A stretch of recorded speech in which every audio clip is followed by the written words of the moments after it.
Together, साथ मिलकर हम बनाएंगे भरपूर अवसरों वाली अर्थव्यवस्था। opportunity economy. And a reduction in the corporate tax rate. Corporate tax 21% से घटाकर 15% सिर्फ उन कंपनियों के लिए जो अमेरिका में अपनी चीजें बनाती हैं। Their product in America. जिस योजना की कमला हैरिस बात कर रही हैं उसे गंभीरता से लिया गया तो मुझे लगता है कि हम उस दिशा में बढ़ेंगे जिधर बढ़ना चाहिए। खैर, मैं तो ट्रंप को अर्थव्यवस्था की वजह से ही पसंद करती हूँ। अमेरिका के राष्ट्रपति चुनावों में कुछ दिन ही बचे हैं। कई सर्वे और पोल उपराष्ट्रपति कमला हैरिस के लिए हल्की सी बढ़त दिखा रहे हैं, लेकिन एक मोर्चे पर ट्रंप उनसे आगे हैं। जब सवाल ये होता है कि आप अर्थव्यवस्था संभालने के लिए किस पर ज्यादा विश्वास करते हैं, तब अमेरिकी मतदाता डोनाल्ड ट्रंप का पक्ष लेते हैं। हालांकि इस मामले में उनकी बढ़त भी बहुत हल्की ही है। इस वीडियो में हम डोनाल्ड ट्रंप और जो बाइडेन दोनों के ही कार्यकाल में अमेरिकी अर्थव्यवस्था की स्थिति की पड़ताल करेंगे। आखिर कमला हैरिस बाइडेन के बाद इस दौर की सबसे अहम कड़ी जो हैं। हम दोनों ही उम्मीदवारों की भविष्य की आर्थिक नीतियों को भी देखेंगे और पिछले 80 सालों की अमेरिकी राजनीति में रिपब्लिकन और डेमोक्रेटिक उम्मीदवारों के आर्थिक प्रदर्शन पर भी नजर डालेंगे। इन सब का मकसद ये जानना होगा कि दुनिया की सबसे बड़ी अर्थव्यवस्था किस पर विश्वास करे और इन दोनों ही उम्मीदवारों से दुनिया क्या उम्मीदें रख सकती है। सबसे पहली बात ये कि अमेरिकी अर्थव्यवस्था फिलहाल कैसी है। ट्रंप की माने तो कई वर्षों से इसमें गिरावट आ रही है और ये अब तक की सबसे खराब स्थिति में है। जाहिर है जो सत्ता में है उसके खिलाफ लड़ने पर उनकी नीतियों की आलोचना करना आसान होता है और चीज़ें बेहतर करने का दावा किया जा सकता है, लेकिन असल में अमेरिकी अर्थव्यवस्था बिल्कुल खराब स्थिति में नहीं है। अमेरिका की जीडीपी पिछले साल 27 ट्रिलियन डॉलर थी। जीडीपी ग्रोथ के इस साल 2.7% रहने का अनुमान है। कोरोना दौर के बाद अर्थव्यवस्था ने वापसी की है और अभी वो ऐतिहासिक रूप से मजबूत है। जॉब मार्केट की बात करें तो बेरोजगारी दर सितंबर में 4.1% थी। यहाँ भी महामारी के दौर के बाद जबरदस्त सुधार हुआ है। बड़े देशों की तुलना में बेरोजगारी की स्थिति देखें तो अमेरिका इस मामले में ब्रिटेन के करीब है। हालांकि उसकी स्थिति जापान से थोड़ी सी खराब है, लेकिन चीन, भारत और ज्यादातर यूरोपीय देशों के मुकाबले बेहतर है। महंगाई की बात करें तो महामारी ने ग्लोबल सप्लाई चेन में बाधा डाली थी और चीज़ों के दाम तेजी से बढ़े थे। महंगाई दर 9% तक पहुंच गई थी, लेकिन पिछले महीनों में इसमें कमी आई है और आखिरी आंकड़ा बताता है कि ये 2.4% है, यानी पिछले 4 वर्षों में सबसे कम। अमेरिकी केंद्रीय बैंक फेडरल रिजर्व के 2% के लक्ष्य के काफ़ी करीब। इन्हीं वजहों से फेडरल रिजर्व ने ब्याज दरों में 50 बेसिस पॉइंट की कटौती का हालिया कदम उठाया था।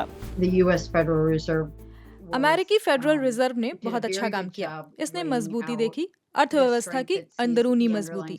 ये बात भी कि उन्हें ऐसी नीति लानी होगी जो ज्यादा बंधनकारी हो और तटस्थ स्थिति की ओर लौटती हो। इस सब का मिला जुला नतीजा है आज की स्थिति। जाहिर है अब मतदाताओं के लिए सवाल है कि भविष्य कैसा होगा।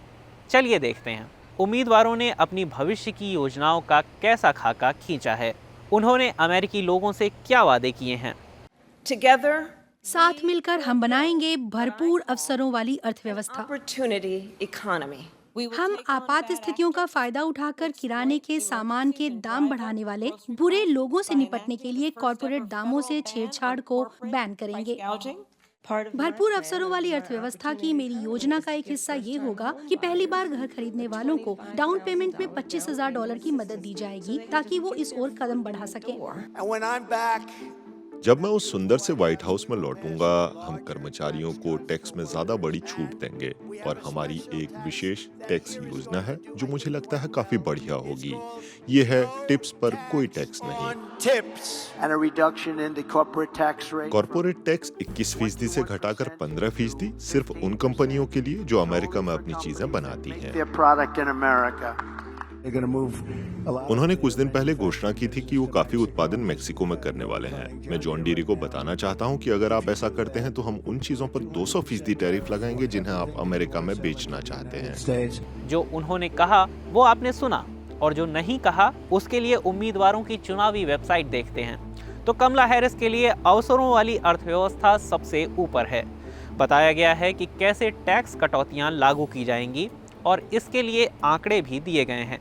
नवजात शिशु वाले परिवारों को टैक्स में $6,000 की छूट, नए कारोबारों को टैक्स में 5 से 50,000 तक की छूट, इसके अलावा वैकल्पिक ऊर्जा में ज़्यादा निवेश का वादा, साथ ही ये भी कि ये सेक्टर कितनी नौकरियां पैदा कर सकता है और वो इसके लिए पैसा कहां से जुटाएंगी। हैरिस की योजना ट्रंप की ओर से सबसे अमीर अमेरिकी नागरिकों के लिए टैक्स में की गई कटौतियों को वापस लेने और अरबपतियों पर एक न्यूनतम टैक्स लगाने की है। शेयरों की वापस खरीद पर टैक्स को 4 गुना करने का प्लान है, तो टैक्स में बढ़ोतरी से पैसा आएगा, लेकिन उनसे नहीं जो साल में $4 लाख से कम कमाते हैं। अन्य विचार हैं जैसे स्वास्थ्य सेवाओं के खर्च को नीचे लाना या ग्रीन एनर्जी में निवेश और राष्ट्रपति बाइडेन के कार्यकाल में शुरू की गई योजनाओं को आगे ले जाना। वहीं डोनाल्ड ट्रंप की वेबसाइट पर ज्यादा डिटेल नहीं है, लेकिन कुछ लक्ष्य कमला हैरिस जैसे ही हैं, जैसे महंगाई कम करना, अमेरिकी कंपनियों को अन्य देशों में उत्पादन करने से रोककर अमेरिका में नौकरियां पैदा करना और कर्मचारियों के टैक्स में बड़ी छूट। हालांकि ट्रंप ने अपने राष्ट्रपति कार्यकाल में एक टैक्स कटौती भी की थी, जिसे उस समय कर्मचारियों के हित में ही बताया गया था, लेकिन ये अमीर लोगों की मदद करने की ओर बहुत ज्यादा झुकी हुई थी। Centre on budget and policy priority जैसी तटस्थ संस्थाएं यही दावा करती हैं। अर्थशास्त्री कहते हैं कि जो कर्मचारी 1,14,000 से कम कमाते थे, इससे उनकी कमाई में कोई बदलाव नहीं आया, जबकि कंपनियों के बड़े अधिकारियों की सैलरी तेजी से बढ़ी। तो ये बात तथ्य है कि ट्रंप का एक आर्थिक रिकॉर्ड जरूर है, जिसकी कसौटी पर उन्हें कसा जा सकता है। अर्थशास्त्री कहते हैं कि उनकी ओर से टैक्स में कटौती ने खर्च को बढ़ाया और उनके व्यापार युद्ध और टैरिफों ने अमेरिकी उपभोक्ताओं, कारोबारों और अर्थव्यवस्था को नुकसान पहुंचाया। इस बार भी उनकी योजनाओं के केंद्र में टैरिफ ही है। उनकी ऐसी बहुत सारी नाकामियों के बावजूद आधे से कुछ ज़्यादा अमेरिकियों के लिए डोनाल्ड ट्रंप की छवि अब भी पूर्व में काफ़ी सफल रहे एक कारोबारी की है, और उन्हें लोगों के इस जिद्दी विश्वास का फ़ायदा भी होता है कि रिपब्लिकन उम्मीदवारों के दौर में अर्थव्यवस्था ज़्यादा अच्छी रहती है, जबकि आंकड़े कुछ और ही कहानी कहते हैं। अमेरिकी जीडीपी के आंकड़ों के जरिए आर्थिक विकास पर एक नज़र डालते हैं। जीडीपी, जो कि किसी देश में वस्तुओं और सेवाओं के उत्पादन को नापने का आधारभूत संकेतक है, अमेरिका के लिए इसे दूसरे विश्व युद्ध के बाद से ही देखें तो पता चलता है कि डेमोक्रेटिक पार्टी के राष्ट्रपतियों के दौर में अमेरिकी अर्थव्यवस्था 4.6% की दर से बढ़ी है, जबकि रिपब्लिकन राष्ट्रपतियों के दौर में 2.4% की दर से। साथ ही पिछले 10 में से 9 आर्थिक मंदियां तब आईं जब व्हाइट हाउस में रिपब्लिकन राष्ट्रपति थे।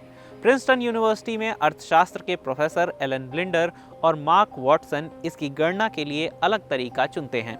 उनके नतीजों के मुताबिक भी डेमोक्रेटिक राष्ट्रपतियों के दौर में जीडीपी ग्रोथ 4.3% सालाना और रिपब्लिकन राष्ट्रपतियों के दौर में 2.5% सालाना रही है।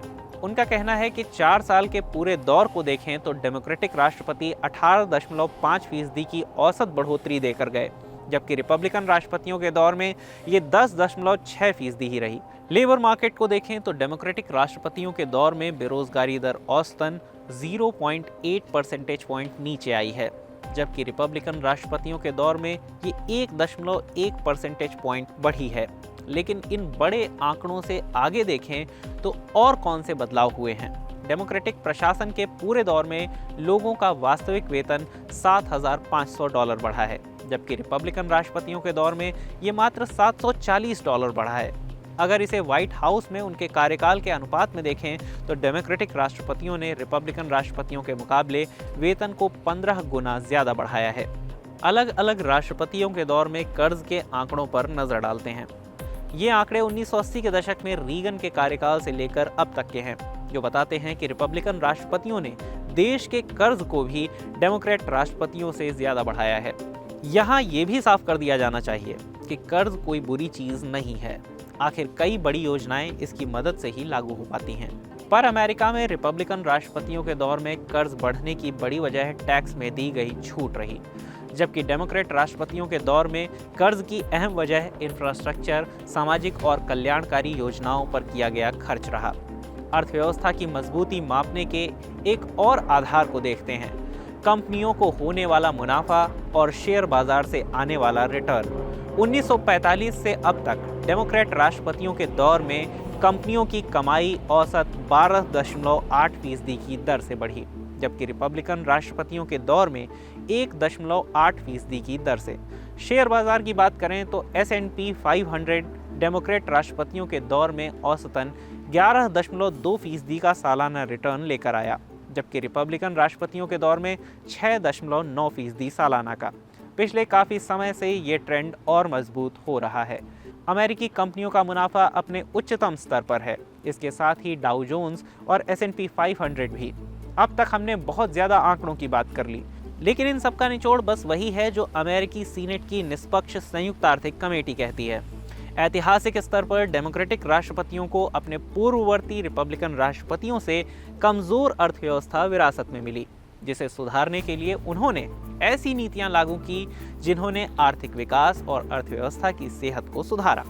हालांकि सारे आंकड़ों में एक अपवाद भी है, महंगाई। ऐतिहासिक रूप से यही देखा गया है कि डेमोक्रेट्स के दौर में महंगाई बढ़ी है और रिपब्लिकन राष्ट्रपतियों के कार्यकाल में घटी है। हालांकि अर्थशास्त्री कहते हैं कि ये आंकड़े बहुत ज़्यादा गंभीर नहीं हैं। पिछले वर्षों में राष्ट्रपति बाइडेन महामारी के ग्लोबल सप्लाई चेन पर होने वाले असर को ठीक से नहीं पढ़ पाए थे, जिससे कई चीज़ों के दाम अचानक से बढ़े। अब बात यह है कि ज़्यादातर दुनिया अमेरिकी चुनावों को इतने करीब से क्यों देख रही है। तो सबसे अहम ये कि दुनिया की सबसे बड़ी अर्थव्यवस्था, दुनिया के सबसे अहम बड़े देशों के लिए अहम व्यापार साझीदार है। वर्तमान में देखें तो अमेरिका के प्रमुख व्यापार साझीदार पड़ोसी देश मैक्सिको और कनाडा हैं। इनके बाद चीन, जर्मनी और भारत का नंबर आता है। देश का कुल व्यापार $5 ट्रिलियन से थोड़ा ज़्यादा ही है। तो व्यापार साझीदारों के लिए और जाहिर है खुद अमेरिका के लिए भी लाखों रोजगार यहाँ से होने वाले व्यापार से जुड़े हुए हैं। डोनाल्ड ट्रंप ने टैरिफ को अपने चुनावी अभियान का सबसे अहम मुद्दा बना रखा है। ये उनके कार्यकाल में उठाए गए कदमों को आगे बढ़ाने जैसा है। वो बेहद संरक्षणवादी नीति के समर्थक हैं और इसके लिए न सिर्फ व्यापार साझीदारों पर बल्कि वैश्विक व्यापार की निगरानी करने वाले विश्व व्यापार संगठन यानी WTO पर भी हमला बोल चुके हैं। उन्होंने WTO को एक मुसीबत तक कहा है और इससे बाहर निकल जाने की धमकी भी दे चुके हैं। पिछले वर्षों में बाइडेन हैरिस प्रशासन ने ट्रंप के कुछ टैरिफों को लगे रहने दिया है, लेकिन उम्मीदवार के तौर पर कमला हैरिस खुद के संरक्षणवादी ना होने की बात कहती हैं। हालांकि उन्होंने कहा है कि वो उन व्यापार समझौतों का समर्थन नहीं करेंगी जो अमेरिकी कामगारों और पर्यावरण की परवाह ना करते हों। उन्होंने WTO में भी सुधार की मांग की है और अमेरिका में बड़े निवेशों और विदेशी सहयोगियों के सामने अमेरिकी कंपनियों को मजबूत बनाने की बात भी कही है। वैसे रिपब्लिकन और डेमोक्रेट्स राष्ट्रपतियों के फैसले के पीछे उनकी पार्टी की नीतियां काम करती हैं। रिपब्लिकन पार्टी की नीतियां अमीर लोगों और कंपनियों के लिए टैक्स घटाने का समर्थन करती हैं, जिनका मकसद ये होता है कि इससे कंपनियों को ज़्यादा मुनाफा होगा, जिसे वो फिर से निवेश करेंगी। इससे ज़्यादा नौकरियां पैदा होंगी और ज़्यादा पूंजी बनेगी। लेकिन इस तरह की ट्रिकल डाउन अर्थव्यवस्था राष्ट्रपति रीगन के कार्यकाल में काफ़ी प्रचलित हुई, लेकिन आंकड़े दिखाते हैं कि जैसा सोचा गया था वैसे नतीजे कभी सामने नहीं आए। दूसरी ओर डेमोक्रेट्स मध्यम वर्गीय लोगों को टैक्स में छूट दिए जाने की नीति का समर्थन करते हैं। इसमें किसी प्रभाव के लिए लंबा इंतजार नहीं करना पड़ता, सीधे जनता के एक बड़े वर्ग को इससे मदद मिलती है। साथ ही बुनियादी ढांचे से जुड़े प्रोजेक्टों में निवेश करने से बड़ी संख्या में नौकरियां पैदा होती हैं। शायद ऐसी वजहों के चलते ही 400 जाने माने अर्थशास्त्रियों ने राष्ट्रपति पद के लिए कमला हैरिस का समर्थन किया है। लेकिन अब भी जनता का बड़ा वर्ग यही मानता है कि रिपब्लिकन उम्मीदवार, जो कि इस बार डोनाल्ड ट्रंप हैं, अमेरिकी अर्थव्यवस्था चलाने के लिए ज़्यादा उपयुक्त हैं, भले ही नंबर कोई दूसरी कहानी कहते हों। तो आज के लिए बस इतना ही। अगले 2 हफ्ते हम आपके लिए सीधे अमेरिका से लेकर आएंगे वीडियो और रिपोर्ट्स। हमें बताइएगा कि अमेरिकी चुनाव और उसके बाद जो भी अमेरिका का राष्ट्रपति बनेगा उससे आपको क्या उम्मीदें हैं। आप इन चुनावों से जुड़ी कोई खास जानकारी चाहते हो तो लिखिएगा कमेंट बॉक्स में। हम मिलेंगे फिर, तब तक के लिए नमस्कार।